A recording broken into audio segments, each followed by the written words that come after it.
Imyanzuro y'inama rwihishwa y'abakada bakuru ba FPR bagifata ubutegetsi mu 1994. Inama yabaye ku itariki ya 24 z'ukwezi kwa 11 mwaka wa 1994. Mu mpera z'umwaka wa 1994, Chairman nyakuri wa FPR Paul Kagame yakoresheje inama mu biro bya Vice President wa Repubulika ibera mu muhezo. Yayitumiyemo inkoramutima ze zigizwe n'abakada barindwi bo mu bwoko bw'abatutsi gusa. Yahereye mu masaha 3 za mu gitondo irangira mu masaha y'ijoro. Icyo gihe saa 6 nta wasohotse ngo ajye kurya amafunguro avuye mu kigo cy'abajepe, yabasanze aho azanywe n'imodoka. Nyuma yo kurya baruhukiye isaha imwe muri iyo nyubako, nyuma inama irakomeza. Nk'uko twabihishuriwe n'umwe mu bitandukanije na FPR wari muri iyo nama, wadusabye kudatangaza izina rye kubera umutekano we n'uw'umuryango we, dore ingamba 22 zayifatiwemo. Ingamba ya mbere: guhamanda imwe Perezida Bizimungu, Pasiteri Bizimungu, ngo rubanda banze yibone mu butegetsi bushya. Hagati aho abatekinisiye bacu bagomba gupanga ingamba zo kumunaniza akavaho, tukabona uko dushyira mu bikorwa gahunda yacu ntawe turi hejuru.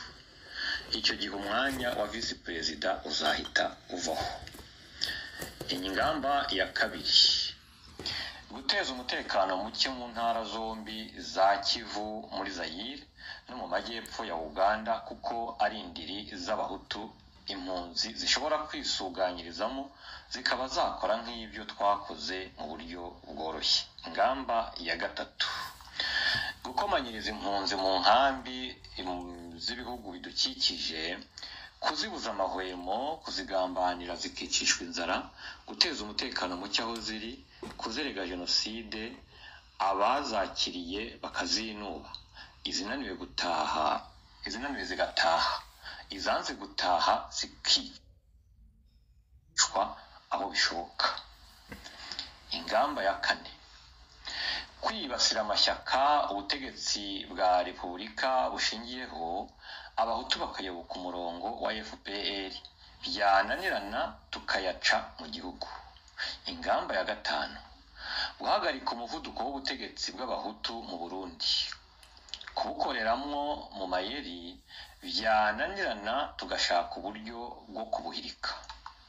Ingamba ya gatandatu: umutego wandadaye na Frodebuye bigomba kutubera isomo, kwirinda guhubukira amatora tutabanje gufata inzibacyuho ihagije no gupanga uko RPF izayatsinda bubi na bwiza. Ingamba ya karindwi: tugomba kumvikanisha ko nta moko ari mu Rwanda, ko twese turi abanyarwanda, kugira ngo nitwigarurira ibyo dushaka byose bititirirwa ubwoko bumwe. Ingamba ya munani: tugomba gushyiraho amategeko yubatse neza yo gukinga amahanga mu maso. Ingamba ya 9: tugomba kugarura gacaca ikatubera inzira yo kwambika icyasha, kwikiza abo tudashaka no kudufasha kwigarurira imitungo yabo bitatugoye. Ingamba ya 10: nta mukada wacu tuzemerera ko aboranishwa n'inkiko z'amahanga kugira ngo ibanga ryacu ritazavaho rimeneka. Ingamba ya 11: tugomba gushyiraho igihano kiremereye cyo gucubya abantu bose bafite ideology ibangamiye iyacu. Ingamba ya 12: gushyiraho imiryango irengera inyungu z'abacu bacitse ku icumu, bizadufasha gutera ubwoba abahutu, twumvikanisha hose ko hapfuye abatutsi gusa, nta muhutu ugomba kunamirwa cyangwa ngo yunamire abe. Ingamba ya 13: amagufa yanamye ku misozi tuzayakusanyiriza mu nyubako z'urwibutso yose tuyita y'abatutsi. Umuhutu uzavuga ko harimo amagufa yabe, tujye tumuhana twihanukiriye. Kwiga uko ayo magufa tuyabyaza umusaruro, tukayakangisha n'abazungu ko twahagaritse jenoside barebera. Ingamba ya 14: kubera uruhare bashiki bacu bagize mu kubohoza iki gihugu, tuzabagenera imyanya ihagije mu nzego z'ubuyobozi, bizakomeze kudufasha gucengera no gukurura abo dushakaho inyungu. ingamba ya 15 inzego nkuru za politiki, umutekano, ubucamanza, ubukungu n'ubucuruzi bigomba kuba mu maboko yacu.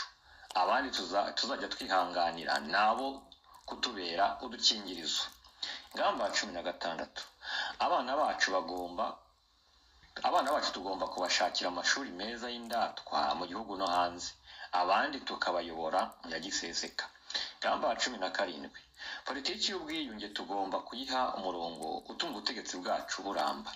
Ingamba ya 18 tugomba gutuza abantu bacu mu mijyi tukanayiteza imbere, icyaro kigaturwa n'abagomba guhinga bakanadutunga.